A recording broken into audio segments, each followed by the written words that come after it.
Good afternoon. We're back with more Marvel Champions, and today will be a card review of the player cards of the Rise of the Red Skull expansion box. This brings 5 new bosses and 2 new heroes along with some extra player cards. So let's take a look. The first hero is going to be Hawkeye Clint Barton. He's got the standard hand size, 9 hit points, 3 recover. Spend 1 resource of any type, search your deck, and discard pile for Hawkeye's bow and add it to your hand. Okay, we've seen this before with Thor grabbing Mjolnir, Captain America getting his shield, though that one's a setup. Not sure why the other ones aren't setup actions. I guess so you can do it multiple times if you need to, but in Hawkeye's case he has to spend a resource to do it, so that's slightly worse than Thor's or Captain America's. The Hawkeye Hero, 1/2/1, pretty weak stats. Action, exhaust Hawkeye, ready Hawkeye's bow. Okay, so clearly the reason for his weak stats is that he's intended to be using his bow most of the time. Hand size 5. So let's take a look at what his bow does. His bow is 0 cost upgrade, restricted. Hero gets +1 attack, and each of your arrow attacks gains ranged. Ranged attacks ignore retaliate. Retaliate isn't present that often. I haven't played against the Red Skull bosses yet. Maybe that's more. Maybe they often have retaliate, and Hawkeye's intended to be good against them. Hawkeye's Quiver, 1 cost upgrade. You may play arrow events attached to this card as if they were in your hand. Exhaust Hawkeye's Quiver, search the top 5 cards of your deck for an arrow event and attach it face up. So it's not exactly drawing a card because you can't use the arrow events to pay for other things. But you can grab arrow events. That seems like a very good card for Hawkeye. But he's going to live and die on how good his arrow events are, I suspect. Mockingbird. Okay, so you can't play the basic version of Mockingbird when you're running Hawkeye, and she's pretty good. She stuns. She's a reasonably high value ally. Let's take a look at this version of Mockingbird. She's 3 cost, 2/2/3 stats. When the villain initiates an attack against you, spend 1 resource of any type and return Mockingbird to your hand. Prevent all damage from this attack. That's pretty strong. So typically as a chump blocker, Mockingbird would prevent all damage anyway, but she would go to the discard pile. In this case, you have the option, instead of spending 1 resource, to return her to your hand. And you can then use her again.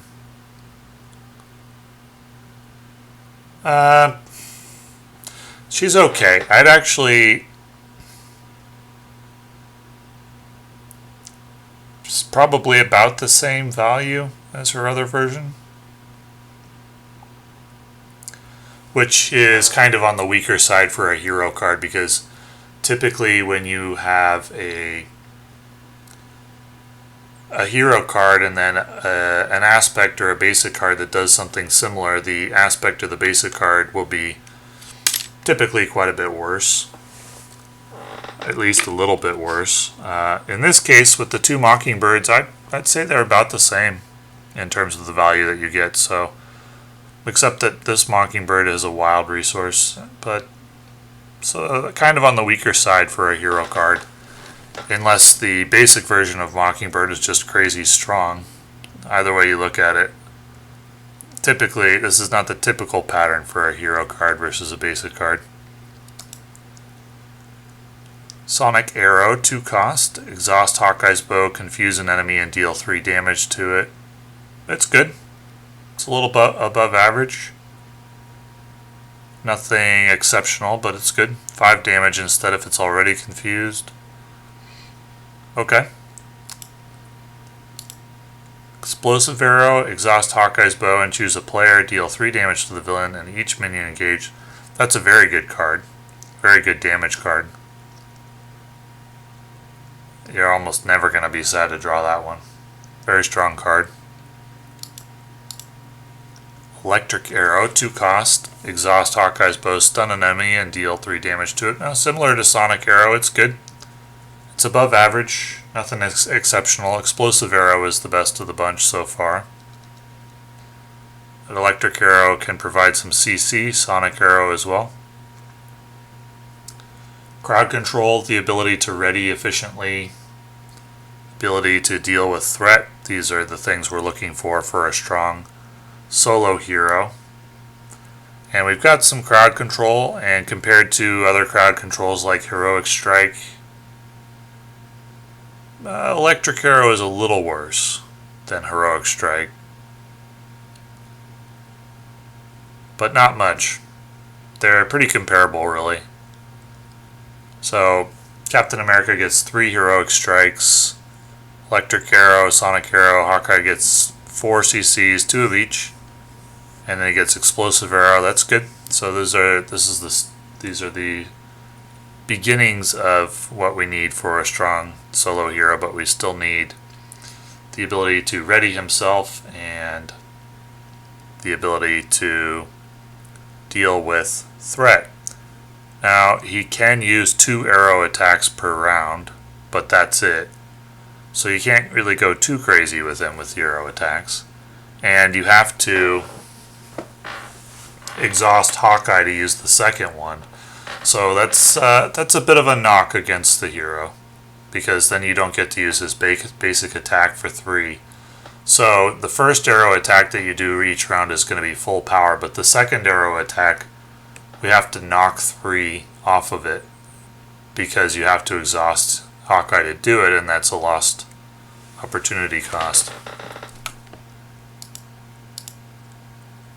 Cable Arrow, exhaust Hawkeye's bow, remove 3 threat from a scheme, ignoring any crisis icons. It's fine, that's serviceable. I mean, compared to a lot of other threat removal cards, it's hard to find really efficient threat removal, and so this is comparable to other threat removal cards. The value in it is not great, and if this is his only threat removal, then the hero is not going to be very strong in solo play. But it's good that he at least has some. It's got utility, ignoring crisis icons. That's not going to be too relevant in solo. You may occasionally save yourself from a loss, but that'll be relatively rare.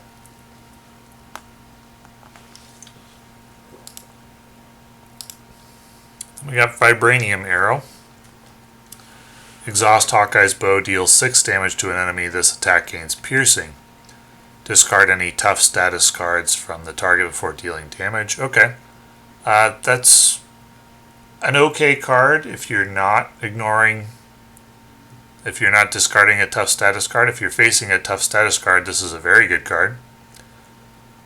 So we've got Explosive Arrow, we've got some decent CC, we've got not much threat removal, almost none. And we've got no ability to ready himself. In fact, he has to use his action if he wants to use more than 1 arrow. And the last card is Expert Marksman, or card number 14 is Expert Marksman. Exhaust Expert Marksman, generate a wild resource for an arrow event. Okay, it's a standard resource generator that most heroes get. And that's it. So, the CC is decent. The damage is decent. He lacks threat removal, and not only does he lack a way to ready himself, but he actually gets penalized for using his abilities.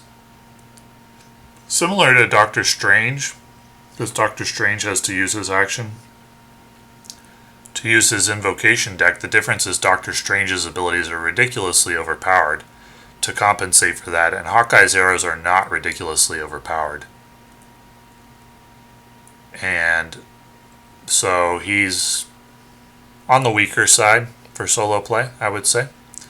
Not incredibly weak, but he's probably going to be definitely below Captain America, Doctor Strange, below Black Widow, below Iron Man, probably below Captain Marvel, probably like in the Thor range-ish. So, leadership cards, we get a new version of well, a different alter ego version of Hawkeye, Kate Bishop. Yeah, one of the other downsides about Hawkeye is that he's not going to be able to run the Hawkeye ally, Clint Barton Hawkeye, and that's one of the best cards in the game. So for like a scenario like Expert Ultron or something, that's going to be a big knock against him, is that he can't run the leadership Hawkeye.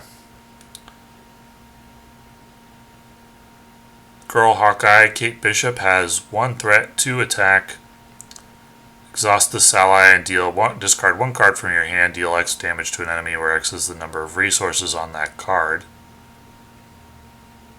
She's okay. She's fine. She's nothing approaching the power of the ally Hawkeye. But she's serviceable. Black Knight, 3 cost, 1/2. Black Knight's basic attack gains piercing. Discard any tough status cards.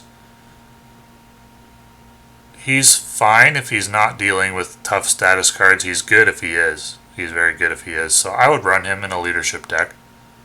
His downside is low. His upside is large. I like this card. Black Knight is not a character I'm familiar with. I always think of medieval times when you talk about Black Knight. Goliath. So we're adding a bunch of new leadership allies with this expansion. 4 cost, 2/1, but it costs 2 consequential damage if you want to use the attack of 1. Interesting. Goliath gets +4 attack until the end of the phase. At the end of the phase, discard him. So you use his thwart like 3 times for 6 thwart, and then you use his attack once for 5 attack. So you get like 11 value. He's better than average. It's a solid ally. Nothing exceptional, but very solid ally. Definitely would run in a leadership deck. U.S. Agent, John Walker. 3 cost, 1/1, retaliate 1, so you get 4 attack or 4 thwart. Allies don't get attacked a lot. I don't think his retaliate's gonna come into play too much. But he's got a lot of health, so it potentially could. You could use him to like take on Ultron drones or something like that. Like Ultron drone attacks him, deals 1 damage, he retaliates for 1. But even if you don't do that, his value is fine. It's serviceable. It's something that you'd include in your leadership deck for now, but then swap out as more powerful allies become available, as more powerful cards become available. All of these allies are kind of in that category. Goliath is a little bit better than U.S. Agent, Black Knight as well. Kate Bishop is one of those that's fine for now, but it's going to get swapped out later. So Kate Bishop and John Walker will be the first to go, I think, when more powerful cards become available. And then Goliath and Black Knight after that. Sky Cycle. Attached to an Avenger ally, max 1 per ally. Attached ally gains aerial, exhaust Sky Cycle, ready attached ally. I have yet to see any upgrades that go on allies that I thought were really good, cost efficient. This is no exception for solo play. Now, if you're playing multiplayer and somebody's running protection so that they can heal allies and they can stay on the table for a while, that's a different story. And Sky Cycle may very well be worth it then. But in solo, where you can only run one aspect, I would not run any upgrades on allies because you just don't get enough value from them before the allies leave the table. At least I would not run any leadership upgrades. If they ever come out with any protection upgrades for allies, then we'll see. But in solo, I wouldn't run any leadership upgrades because they just don't get enough value. Since allies don't stay on the table that long. Team Training. Play under any player's control, max 1 per player. Each ally you control gets +1 hit point. Okay, so you can get 1 extra attack or 1 extra thwart. You'd probably need that to happen 3 times for this card to be serviceable and 4 times for it to be above average. So if you get this out early in a long game, it's good. If you get it late, it's not very good. And in order to maximize your chances of getting it early, you probably have to run 3 and then you can only play 1. Yeah, it's not a bad card. It's good if you get it out early. I probably would run this in a leadership deck. At least one of. And at least try it out and see how it is. You don't really get much for it right away, and that can be an issue in solo because you're constantly in crisis mode in solo and you have to prioritize cards that give you something right away to deal with the challenges. You don't have as much chance to ramp in solo as you do in multiplayer. And this is kind of a ramp card in that you don't get a lot for it immediately. So it may be a more multiplayer focused card, but I'll probably try it out in solo.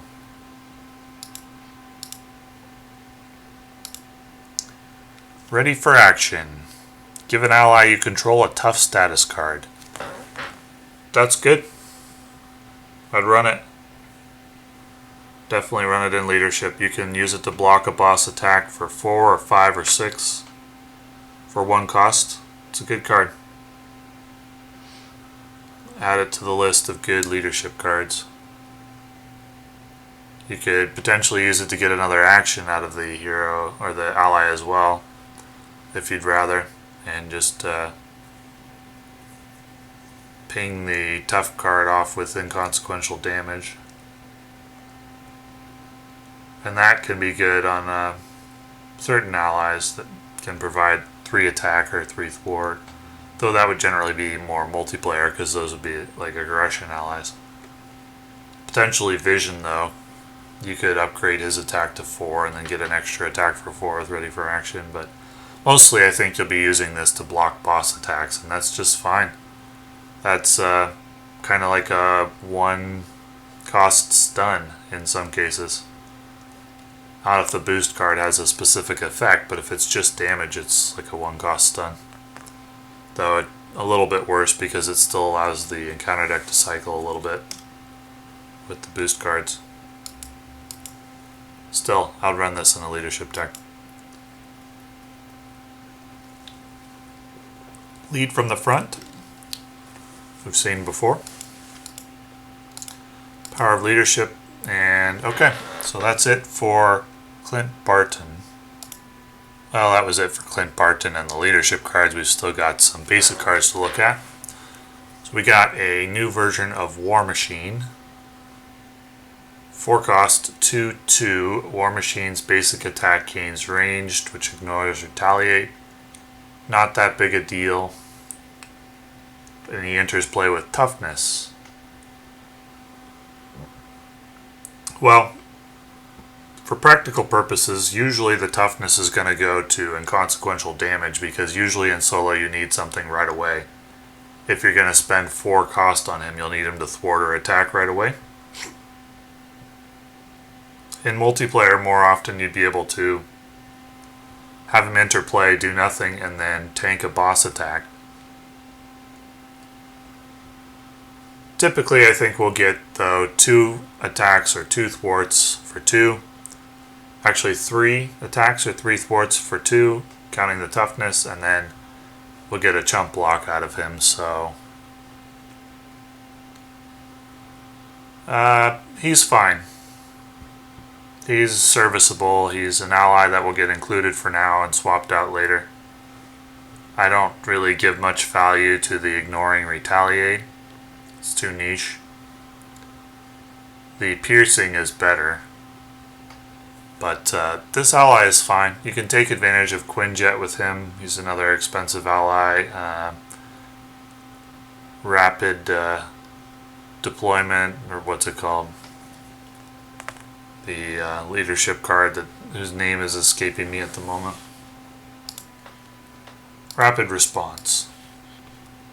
It's good with rapid response, but otherwise he's just okay.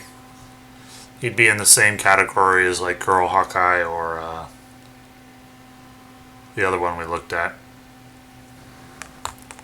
This pack. U.S. Agent. I'd consider him comparable to those allies. And they're nothing special, but they're worth including for now until more powerful allies become available. Avengers Tower, we've seen before. Earth's Mightiest Heroes. 0 cost, exhaust an Avenger character you control, ready another Avenger character you control. I don't think that's very good. I can't think of a situation where I would run that.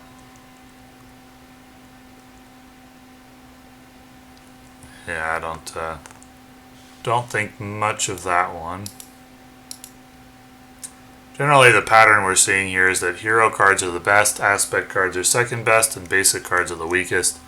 And we rarely see a basic card that breaks that mold. Maybe someday. And that's it for the Hawkeye deck. Overall, for Hawkeye, he's lacking some of the tools needed to make a really strong solo hero. And the aspect cards that come in his deck, Goliath and Black Knight are alright. They're nothing exceptional, so based on the Hawkeye side, I don't see any reason to pick up this expansion for the hero cards. The 5 new boss scenarios are nice, though. But let's take a look at the other hero that's included, which is Jessica Drew, Spider-Woman. So she's got the standard 6 hand size and alter ego, 11 hit points, 3 recover. Double agent, choose 2 aspects instead of 1 during deck building. You must include an equal number of cards from those aspects in your deck. Action, look at the top card of any deck. I don't assign much value to scrying, but the 2 aspects instead of 1 in deck building is nice. That is gives a lot of possibilities. In terms of assigning like a value to it, how much it's worth, we'll have to wait and see what her other cards are, but I really like that alter ego ability. The scry is, unless there's anything that takes advantage of scrying, I don't think that's too good. But the deck building thing is great. I like that.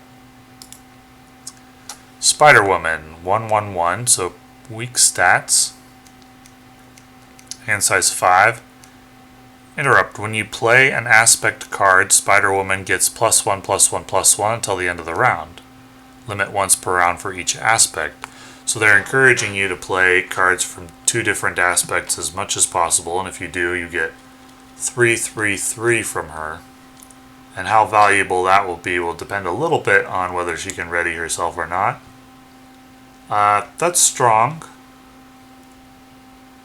That really encourages creative deck building. I'm seeing a lot of potential for deck building with her. Let's take a look at her cards.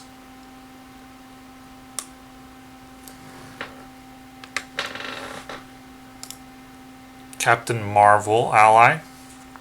4 cost, 2/2. After Captain Marvel uses a basic power, draw 1 card.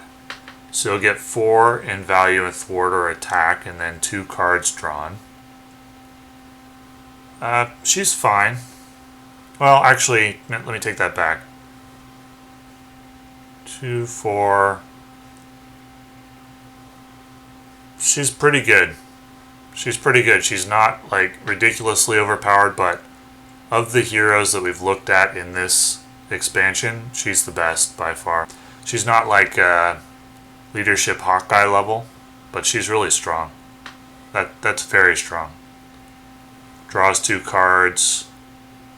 So you could look at it another way and say that actually she only costs 2, because you could use those 2 cards that she draws to generate resources, or potentially 3 cards if you would like to use her to get another attack off or a thwart off, which is perfectly viable for another 2 in value and another card drawn. This is a very strong ally. Not absurdly strong, not leadership Hawkeye level, which is the best ally in the game currently. Best ally that I've looked at. But she is strong. Very strong. Finesse, 2-cost upgrade, exhaust finesse, generate a leadership resource for an aspect card. So it's a standard resource generator, except that you can only use it for aspect cards. Interesting. Jessica Drew's apartment, exhaust the apartment, search the top 5 cards of your deck for an aspect card and add it to your hand. Won't get a lot of use out of this in true solo because you want to be in alter ego mode as little as possible. So this is nothing to speak of, really. It doesn't add to the power of the hero much. It'll get discarded a lot to pay for other things. You may occasionally play it on turn 1. Venom Blast, 2 cost. Deal 5 damage to an enemy. This is both a Spider-Woman card and an aggression card. But you can't run it outside of Spider-Woman, right? Because it's in the Spider-Woman set, or can you run it in aggression decks as well? I doubt that you can. 2 cost for 5 attack is on the weaker side. Iron Man gets 2 cost for 8 attack with his supersonic punch if you're aerial. Now, it being an aggression card as well does mean that it adds 1 to Spider-Woman's stats. So we can't really give the card credit for that unless we don't give Spider-Woman like a big negative for having weak stats. Like, you can't have it both ways, really, if that makes sense. You can't say... So let me put it a different way. If all of Spider-Woman's cards are a little bit underpowered to compensate for the fact that they buff her when they're played, that's like a net neutral. So we can't really give it like a plus for being an aggression card because we've got a corresponding minus in that Spider-Woman's stats are weak. Now, if Spider-Woman's stats were strong and we got an additional plus, then we could give this card an extra credit for an extra damage or so. But overall, I would say the damage of this card is a bit lacking. And unless there's additional synergies with aspect cards beyond what we've seen, it's not going to be that strong of a card.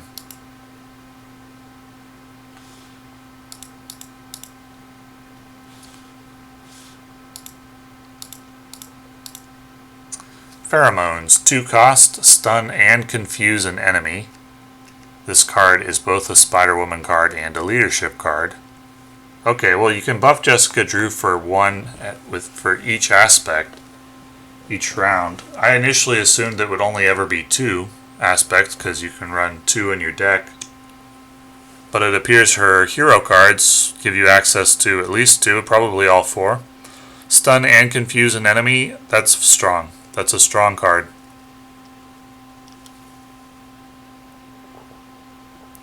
No way around that. You want to play this pretty much every time it comes up.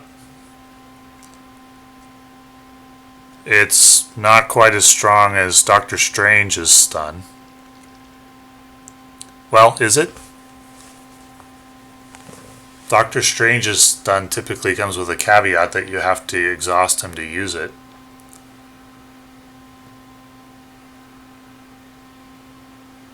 No, it's a little weaker than Doctor Strange's. Doctor Strange's is borderline OP, or just straight up OP. This is really good, but a little bit weaker than Doctor Strange's, but it's in the ballpark, and this is a very strong card. Not OP, but pretty strong. Contaminant Immunity.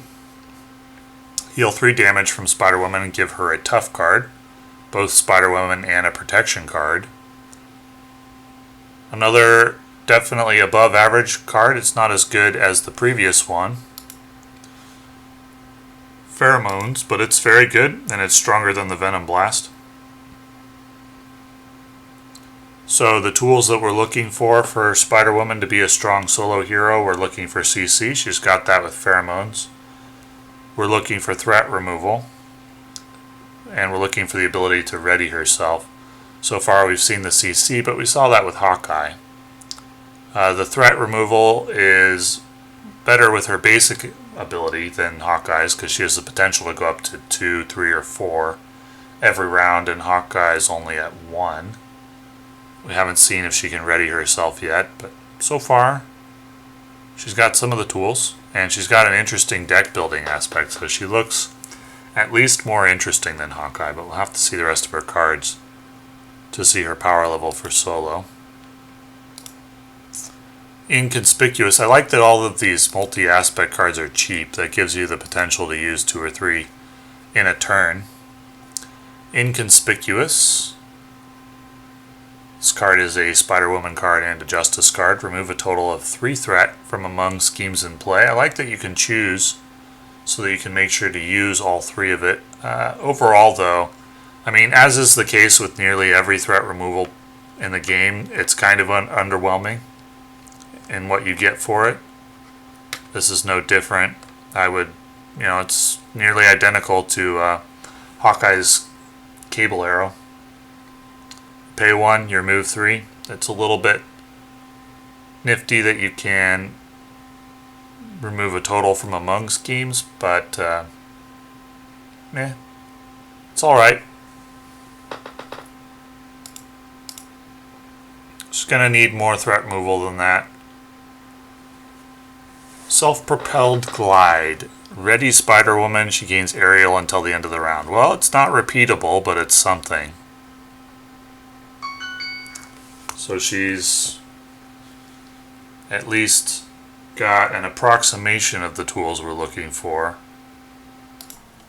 So when we compare this to other abilities, which is what we do because we're looking to compare power levels of heroes, we're looking to determine if this hero is going to make any progress on quests that we haven't been able to beat before. That would be Claw on Heroic 1, Ultron on Heroic 1, Rhino on Heroic 2.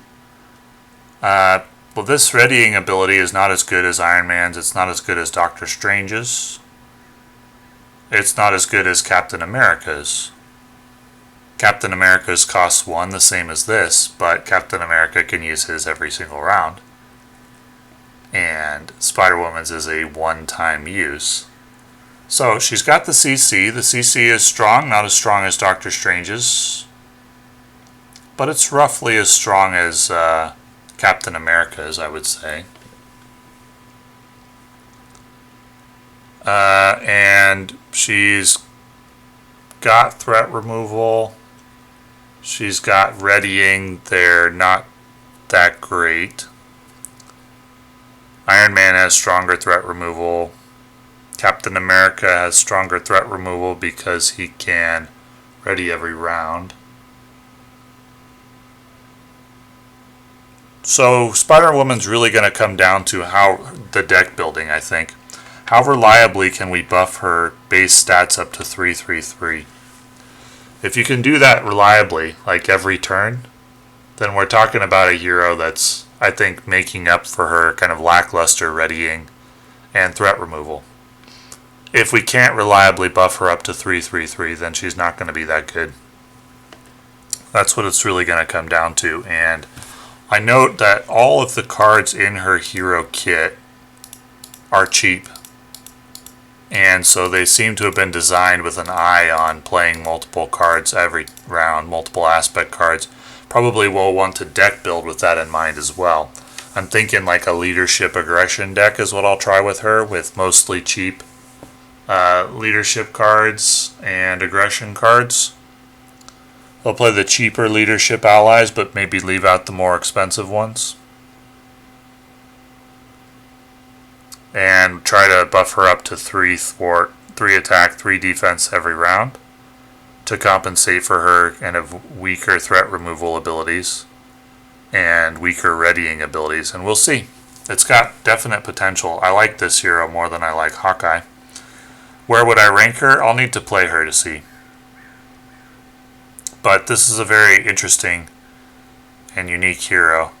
She's a spy, so she can run that one spy card from Justice if she wants to. But anyway, I like this hero, and I think she's likely to be pretty strong. She could possibly even approach Captain America or Doctor Strange levels. She could just be at like Iron Man's level, which is still quite good. But we'll definitely try her out, and we'll see. And we'll take a look at the other cards that come with the Jessica Drew deck. Spider-Girl, Anya Corazon. 2 cost, 2 attack. After you play Spider-Girl from your hand, stun and confuse a minion. She'd be amazing if she could do that to an enemy. But just to a minion, well, even if she didn't have an ability, 2 cost allies are pretty good because they're cheap chump blockers.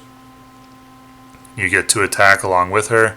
She'd be serviceable if that's all she did, so her lowest point is that she's serviceable. Her upside is that she stuns and confuses a difficult to deal with minion. Definitely worth including. Probably gets swapped out as more powerful things become available. But 2 cost allies nearly always have a place in a deck because they allow you to block, chump block efficiently. Combat training we've seen before. Attack team we've seen before. Press the advantage. 1 cost, deal 2 damage to an enemy. If that enemy is stunned or confused, draw 1 card. This is not good if it just deals 2 damage. If it draws a card as well, it's good, not overpowered, but it's definitely good. So I guess it depends on how reliably you can stun or confuse enemies. I think a lot of the time this is just going to get thrown away to pay for other stuff, so at this particular stage of the cards that I've reviewed, a lot of times in decks you're running lackluster cards, so this probably does get run in aggression decks right now, but it'll get replaced as other things become available. It's cheap, so for a Spider-Woman deck that is something to note. Piercing Strike, deal 3 damage to an enemy. This attack gains piercing. Well, it's weak if you're not piercing. If you are piercing, it's worth... I'd give it another +2 damage or so. That's how I would value the ability to remove tough right away. So, even with the piercing, I don't think this is that good. It's a pretty weak card. I wouldn't run it. Okay. Next up we got the Justice cards. We got a Spider-Man ally, 5 cost. 5 is very expensive. It's hard to pay for a 5 cost ally when you have a standard hero size, hand size of 5. Because you, unless you have a resource accelerator, you actually can't afford it. But we'll take a look at Spider-Man. 2/2 stats. After you play Spider-Man from your hand, remove 3 threat from a side scheme. He's weak if you don't take advantage of his ability because of his cost. You get 6 in thwarting or attacking and then a chump block. That's not enough for 5 costs, so you have to have that 3 threat removal. If you do, he's a little bit above average, but nothing special. So overall, this is a pretty weak ally, because you're not always going to have a side scheme to remove threat from. So overall, he just costs too much. I'd rather he costed 4. I don't think he'd be overpowered at 4. Yeah, I don't think he'd be overpowered at all at 4. He probably should have costed 4. At 5, he's borderline unplayable. Unless you really... But, I mean, Justice is kind of really hurting for allies, so I probably still would play him in Justice. Justice is on the weaker side for aspects right now. I'd rank it at 4th. The threat removal you just don't get a lot of value for it, the threat removal cards in the game right now. Maybe the game would be too easy if you did, but yeah, overall, I would have leadership first, aggression second, protection third, and justice fourth, and this is on the weaker side for allies. Heroic intuition we've seen before. Skilled investigator, 0 cost upgrade. 0 cost is great for Spider-Woman. After a side scheme is defeated, exhaust skilled investigator, draw 1 card. That's a great card. Auto include injustice. Very strong card. Elevates the justice aspect. It's not going to pass up protection with that alone, but that's a good card. Even if you only draw 1 card with it. If you draw 1 card with it, it's fine. If you draw 2, and that's reasonable that you would during a lot of quests, clear 2 side quests, especially in multiplayer, yeah, this is a very strong card.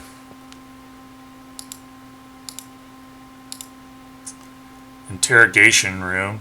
It's kind of interesting how often they're showing Daredevil in the art for these cards. It seems lately it's been like 3 cards with Daredevil in them, but we don't have a Daredevil hero yet. Interrogation room we've seen before. Clear the area. 1 cost. Remove 2 threat from a scheme. If this removes the last threat on that scheme, draw a card. That's good. Good card. Not incredibly good, but above average. I would definitely include it in a Justice deck. Strength, energy, genius. Okay. So the reasons to get this expansion would be the 5 new bosses, and I haven't gotten a chance to play them yet, so I can't say whether they're fun to play or not. But the 5 new bosses and Jessica Drew, Spider-Woman. Spider-Woman will be the better of the 2 heroes that are included. And Spider-Woman has potential with her unique deck building. I think she'll be fun to play.